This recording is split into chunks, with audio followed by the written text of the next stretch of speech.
निर्मला जी के बेटे सुमित की शादी नव्या के साथ हो गई और निर्मला जी बहुत खुश थी क्योंकि बहू रानी दिखने में बहुत खूबसूरत थी और नेचर भी अच्छा था। निर्मला जी का बहुत अच्छे से ख्याल रखती थी, कभी किसी से झगड़ा नहीं करती थी। लेकिन निर्मला जी की बहू में कुछ तो अनोखा था और वो ये था कि केजीएफ मूवी देखने के बाद केजीएफ मूवी के हीरो की बहुत बड़ी फ़ैन बन गई थी और बस हर वक्त उसे ही कॉपी करने की कोशिश करती रहती। बस एक यही आदत की वजह से निर्मला जी को कभी कभी उस पर गुस्सा आ जाता। बाकी सब कुछ ठीक था। सुमित बेटा, तुम नव्या को समझाने की कोशिश क्यों नहीं करते? अरे बार बार केजीएफ के हीरो की तरह भेस बदल कर घूमती रहती है कॉलोनी में। सब देख देख कर हंसते हैं। क्या करूं मम्मी, मैंने उसे कई बार कहा कि बहू हो, बहू की तरह रहा करो, लेकिन उसके सर पर तो केजीएफ का भूत सवार है, किसी की सुनती ही नहीं। ठीक है बेटा, तो ऑफिस जा, मैं एक बार और उससे बात करने की कोशिश करती हूँ। थोड़ी देर के बाद नव्या अपने कमरे से निकलकर बाहर आती है। अरे बहू, ये क्या, तुम फिर से केजीएफ की एक्टर बन गई? मम्मी जी, आपको पता है ना, मैं उसकी पर्सनालिटी से बहुत इम्प्रेस्ड हूँ और मेरी फेवरेट मूवी है ये। जानती हैं, मैंने तो सारे डायलॉग्स भी रट कर रख लिए हैं। अरे बेटा, लेकिन थोड़ा बहुत समाज की भी तो परवाह करनी पड़ती है ना। तुम इस तरह घूमती हो, सब लोग क्या सोचते होंगे, थोड़ा तो डरा करो। मम्मी जी, डर होना चाहिए और दिल में होना चाहिए। वो अपन के नहीं, सामने वाले के दिल में होना चाहिए। अरे यार, तुम फिर से केजीएफ के डायलॉग मारने लगी। अरे पता नहीं कब समझोगी। डोंट वरी मम्मी जी, मैं अभी आपके लिए गर्मा गर्म कॉफी बना कर लाती हूँ। उसके बाद आपकी सारी टेंशन रफू चक्कर हो जाएगी। कुछ दिनों के बाद। नव्या, नव्या कहाँ हो तुम? मैं यहाँ हूँ। अरे क्यों इस तरह केजीएफ का हीरो बनकर घूम रही हो? कभी तो मेरी बीवी बनकर रह लिया करो। छोड़ो ना सुमित। अच्छा बताओ, मुझे आवाज़ किस लिए दे रहे थे? क्या बताऊँ यार, मेरे बॉस ने मुझे इतना काम दे दिया ना, पूरी तरह से परेशान हो गया हूँ। ऐसा लगता है ऑफिस नहीं, युद्ध पर जाता हूँ। अरे बेटा, परेशान क्यों होता है? ला, मैं तेरा सर दबा देती हूँ, दुखी मत हो। काम तो सबको करना ही पड़ता है। लेकिन मम्मी, ऑफिस में आजकल बहुत काम रहता है, थक जाता हूँ मैं। जानता है बेटा, जब तू छोटा था ना, तो मैं ऑफिस और तुझे संभालने का सारा काम करती थी, तब मुझे भी ऐसा ही लगता था। लेकिन कुछ दिनों के बाद सब ठीक हो जाएगा बेटा। सही कह रही है मम्मी जी, तुम अपने आप को ऑफिस में काम करने की वजह से योद्धा समझते हो, लेकिन जानते हो, इस दुनिया में सबसे बड़ा योद्धा एक माँ होती है। अरे ये डायलॉग तो मैंने कहीं सुना है। जरूर सुना होगा। केजीएफ फिल्म का डायलॉग भला किसने सुना नहीं होगा? हे भगवान, कोई मेरी बीवी के सर से केजीएफ का भूत उतार दे। कुछ दिनों के बाद। नव्या, सुमित तो ऑफिस चला गया। एक काम करते हैं, हम दोनों मार्केट चलते हैं, मुझे कुछ शॉपिंग करनी थी। ठीक है मम्मी जी, मैं अभी तैयार होकर आती हूँ। थोड़ी देर बाद नव्या फिर से केजीएफ फिल्म के हीरो की तरह गेटअप रखकर आ जाती है। अरे तुम फिर से ये बन गई। चलिए ना मम्मी जी, आप जानती है ना, मुझे ऐसे रहना बहुत पसंद है। प्लीज़ प्लीज़ प्लीज़ मम्मी जी। अच्छा ठीक है, चलो। मार्केट में निर्मला जी को उनकी एक सहेली मिलती है। अरे निर्मला, ये तुम किसे साथ में लेकर घूम रही हो? लगता है फिल्म का हीरो निकलकर तुम्हारे साथ आ गया है। मेरी बहन, क्या बताऊं, ये फिल्म का हीरो नहीं है। अच्छा, ये तुम्हारा बेटा होगा। बहुत दिनों से देखा नहीं ना, इसलिए पहचान नहीं पाई मैं। अरे नहीं नहीं, मेरी पूरी बात तो सुनो। ये मेरी बहू है नव्या। है? लेकिन दिखने में तो ये बिल्कुल केजीएफ के एक्टर की तरह नजर आ रही है। हाँ, वो क्या है ना, इसे इसी तरह रहना पसंद है। क्या बात है बहू, शहर में इस तरह घूम रही हो, तुम्हें बिल्कुल भी अजीब नहीं लगता? लोग तुम्हारे बारे में क्या कहेंगे? आंटी जी, जो शहर में रहने आता है ना, वो उसके बारे में सीखता है, और जो राज करने आता है ना, वो शहर को अपने बारे में सिखाता है। और मैं इस शहर को अपने बारे में सिखा रही हूँ। अरे ऐसा ही कुछ तो केजीएफ पिक्चर के हीरो ने भी बोला था ना अपनी फिल्म में। ये हुई ना बात, सही पहचाना आपने। केजीएफ फिल्म के हीरो का ही डायलॉग है ये। निर्मला जी और नव्या को मार्केट में शॉपिंग करते करते शाम हो जाती है और शाम को घर लौटते वक्त एक सुनसान सड़क पर अचानक से एक चोर उनके सामने आकर खड़ा हो जाता है। चुपचाप अपना सारा रुपया माल पैसा मुझे दे दो। क्यों दे दे पैसे? तुमने दिए क्या सामान खरीदने के लिए? ओए चुप कर। और इस तरह बहुरुपया बनकर क्यों घूम रहा है? अरे घूम रहा नहीं, घूम रही है, बहू है ये मेरी। लेकिन देखने में तो तुम्हारा बेटा जैसा लगता है। वैसे कुछ भी कहो, बेटा है बड़ा हैंडसम। अरे चुप कर, कहा ना बेटा नहीं, बहू है मेरी, बहू है। अच्छा ठीक है, तो ऐसे कहता हूँ, तुम्हारी बहू बहुत हैंडसम है। ओए मिस्टर चोर, ज्यादा बातें बनाने की जरूरत नहीं है। चुपचाप यहाँ से निकलो, तुम्हें कुछ नहीं मिलने वाला। ऐसी बात है? एक मिनट रुको, ये देखो मेरे हाथ में गन है ना, गन। तुम दोनों का भेजा उड़ा दूंगा। नव्या लपक कर वो गन चोर से छीन लेती है। ट्रिगर पे उंगली रखने वाला हर कोई शूटर नहीं होता, और उनकी औकात उनको चाहने वालों के अलावा और कोई समझ नहीं सकता। क्या बोले रहा? ये लाइन तो मैंने कहीं सुना है। अरे सुना होगा, जरूर सुना होगा, क्योंकि केजीएफ फिल्म तो सबने देखी है ना। मेरी बहू तो दिन में 4-4 बार देखती है, उसी का डायलॉग है ये। अरे वाह आंटी जी, बहुत कमाल की है आपकी बहू। चलता फिरता केजीएफ का एक्टर ही लगती है। एक काम करो, अब तुम यहाँ से चलते फिरते बनो, वरना तुम्हारी ये जो नकली गन है ना, इसी से नकली गोली चलाकर तुम्हारा नकली भेजा उड़ा दूंगी। चोर डर के मारे वहां से भाग जाता है। कुछ दिनों के बाद एक दिन सुमित नव्या से कहता है, नव्या, मेरे कुछ दोस्तों ने शहर के बाहर जो बड़ा सा गार्डन है ना, वहाँ पर गेट टुगेदर का प्लान बनाया है। तुम भी सही वक्त पर रेडी हो जाना, हम भी चलेंगे। रेडी होने में तो मैं माहिर हूँ, और आप तो जानती ही है ना मैं कैसे रेडी होती हूँ। नव्या प्लीज, इस बार मेरी बीवी की तरह बनकर तैयार हो जाना। केजीएफ का एक्टर फिर कभी बन लेना। नहीं सुमित, मैं तुम्हारे दोस्तों से पहली बार मिल रही हूँ। मैं अपना असली हुनर तो दिखाऊंगी ना उन्हें, ताकि उन्हें भी पता चले कि तुम्हारी बीवी बीवी नहीं, बल्कि एक बहुत फेमस फिल्म का स्टार है, स्टार। ठीक है, तुम्हारी जिद के आगे मेरी कहाँ जलने वाली है। और फिर सुमित अपनी बीवी को लेकर अपने दोस्तों के पास पहुंचता है।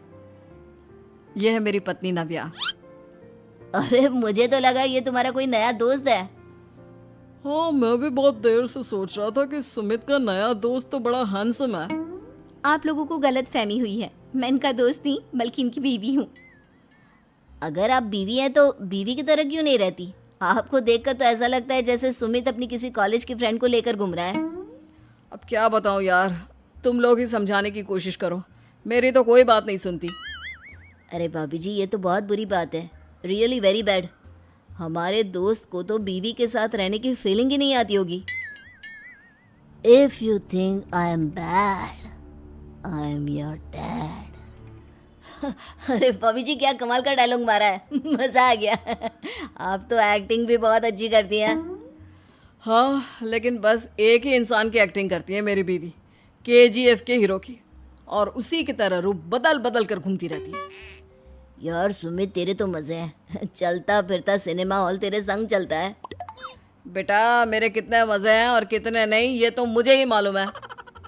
ऐसा क्यों कह रहा है यार, सारा दिन डायलॉग सुनने को मिलते हैं, और बीवी एक हैंडसम दोस्त की तरह नजर आती है, और क्या चाहिए। क्या बताऊं भाई, कई बार रात को सोते वक्त जेब में नकली गन रखकर सोती है, और फिर झटके से मेरे सर पर गन तान के केजीएफ के डायलॉग मारती है। उस वक्त मेरी क्या हालत होती होगी, ये तो मैं ही समझ सकता हूँ ना। सुमित की बात सुनकर उसके सारे दोस्त जोर जोर से हंसने लगते हैं। शहर में रहने वाली निहारिका की शादी गांव के राम से हो जाती है। निहारिका को ज्यादा किसी चीज का शौक नहीं होता, जिस वजह से वो ससुराल में खुशी से रह रही होती है। लेकिन गोलगप्पों का प्यार सबको बहुत परेशान करता है। देखो जी, हमारी शादी को ना 1 हफ्ता हो गया और मुझे गोलगप्पे खाए हुए पूरे 7 दिन बीत गए। इतने लंबे समय तक अपने गोलगप्पों के बिना मैं आज तक नहीं रही। ओहो, आई बड़ी गोलगप्पे खाने वाली, हुक्म तो ऐसे चला रही है जैसे तेरे पापा ने हमें यहाँ कोई दुकान खोल कर दी हो। बेटी तो दी है ना, अब उसे थोड़े गोलगप्पे तो आप भी खिला सकते हैं ना। अरे देखो तो जरा, नास पीटे गोलगप्पों के पीछे कैसे कैंची की जैसी जुबान चल रही है इसकी। देखिए मम्मी जी, आप भले मुझे कुछ भी बोलिए, लेकिन अपने गोलगप्पों के लिए मैं कुछ नहीं सुन सकती। हाँ अरे मैं तुम्हें गोलगप्पे खिला दूंगा, थोड़ा सब्र तो करो। पिछले 7 दिनों से सब्र ही तो कर रही हो ना। अरे गोलगप्पे ही तो है, इतना बेचैन क्यों हो रही हो? आ जाएंगे। सुनो जी, हम लड़कियां पति के बिना रह सकती हैं, पर गोलगप्पों के बिना नहीं, कभी नहीं। वो मेरा पहला और आखिरी प्यार है। निहारिका की बात सुनकर उसकी सास और पति सिर पकड़कर बैठ जाते हैं। जिसके बाद राम गोलगप्पों का इंतजाम करने घर से बाहर चला जाता है। कुछ देर बाद वो गोलगप्पे लेकर घर वापस आता है, जिन्हें देखकर निहारिका सारे काम छोड़कर खुशी से भागते हुए राम के पास आती है। तुम आ गए? इतनी देर क्यों लगाए? पता है ना मैंने तुम्हें कितना मिस किया। अरे थोड़ी देर पहले ही तो घर से गया था। क्या तुम? अरे मैं तो अपने गोलगप्पों से बात कर रही हूँ, तुमसे नहीं। निहारिका का गोलगप्पों के लिए ऐसा प्यार देखकर राम हैरान रह जाता है। अब वो गोलगप्पों को प्लेट में अच्छे से सजाकर उन्हें खाने बैठती है, लेकिन पहला गोलगप्पा खाते ही वो गुस्से में प्लेट खिसका देती है। ये कैसे घटिया गोलगप्पे उठा कर ले आए? न पानी में स्वाद, न गोलगप्पों में। हाय हाय, महारानी के नखरे तो देखो, इन्हें गोलगप्पे में भी अलग अलग स्वाद चाहिए। ठीक है, आप लोग इस पर बहस मत शुरू कर देना, मैं ना कल दूसरी जगह से खरीद लाऊंगा, ठीक है?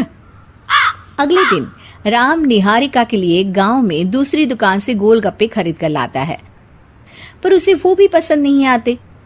जिसके बाद बहुत दिनों तक यही सिलसिला चलता रहता है, जिसमें राम अपनी पत्नी के लिए दूसरे गांव तक जाकर वहां से भी गोलगप्पे खरीद कर लाता है, पर निहारिका को कहीं के कोई भी गोलगप्पे पसंद ही नहीं आते। तुमको तो अच्छे गोलगप्पे की पहचान करना आता ही नहीं है। तुमको गोलगप्पे का प्यार पता ही नहीं है, तुमसे कुछ होता ही नहीं है। अरे तुमसे बहुत होता है तो तुम खुद कर लो ना। सास की बात पर निहारिका बैग पैक करके घर से जाने लगती है, जिस पर राम उसे रोकते हुए कहता है, अरे इतनी सी बात पर कोई घर छोड़कर जाता है क्या? मैं कल शहर जाकर तुम्हारी पसंद के गोलगप्पे ले आऊंगा, ठीक है? आपको कहीं जाने की जरूरत नहीं है, मैं ही शहर चली जाती हूँ और घर छोड़कर नहीं जा रही, गोलगप्पे खाने जा रही हूँ। ये कहकर निहारिका शहर में अपने पापा के घर चली जाती है, जहां पर वो सुबह के नाश्ते से लेकर रात के खाने तक में मन और पेट भर कर गोलगप्पे खाती रहती है, जिससे उसकी तबीयत खराब हो जाती है और उसे अस्पताल में एडमिट करना पड़ता है। फूड पॉइजनिंग है, जंक फूड बिल्कुल बंद करना होगा। लो, बहुत गोलगप्पे गोलगप्पे करती रहती थी, कर दिया ना गोलगप्पे ने बीमार। और खाओ अब। माँ, इसके बारे में हम घर जाकर बात करेंगे। कुछ दिनों में निहारिका ठीक होकर अपने ससुराल वापस आ जाती है, जिस पर एक बार फिर सास बहू की नोकझोंक शुरू हो जाती है। अब थोड़े दिन अपने प्यार से दूर रहना, नहीं तो इस बार सीधा भगवान के घर पहुंच जाओगी। इस बार सास की बात का कोई जवाब दिए बिना निहारिका अपने कमरे में चली जाती है। बीमार होने की वजह से निहारिका गोलगप्पे तो खा नहीं पाती, लेकिन अभी भी उसके मन में हर वक्त उन्हीं के ख्याल चलते रहते हैं। हाय मेरे प्यारे गोलगप्पे, इस कलमुए फूड पॉइजनिंग ने मुझे मेरे प्यार से दूर कर दिया। मेरे गोलगप्पों, मुझे तुम्हारी बहुत याद आ रही है। अगर मैंने तुम्हें खाया तो मम्मी जी तानों के ही गोलगप्पे बनाकर मुझे खिला देंगी। एक दिन निहारिका अपने चेकअप के लिए डॉक्टर के पास गई, जिसकी घर से निकलते ही राम रसोई में जाकर कुछ करने लगता है। शाम को निहारिका के घर वापस आते ही उसकी सास कहती है, शक्ल से तो लग रहा है कि डॉक्टर ने थोड़े और समय तक गोलगप्पे बंद कर दिए। अच्छा है, कम से कम अब हमें पूरा दिन गोलगप्पा पुराण तो नहीं सुनना पड़ेगा। सास की बातें सुनकर निहारिका चिढ़ते हुए अपने कमरे में जा रही होती है। तभी राम गोलगप्पों से भरी एक बड़ी प्लेट लेकर उसके सामने आ जाता है, जिन्हें देखकर निहारिका का चेहरा खिल उठता है। ये मैंने तुम्हारे लिए बनाया है।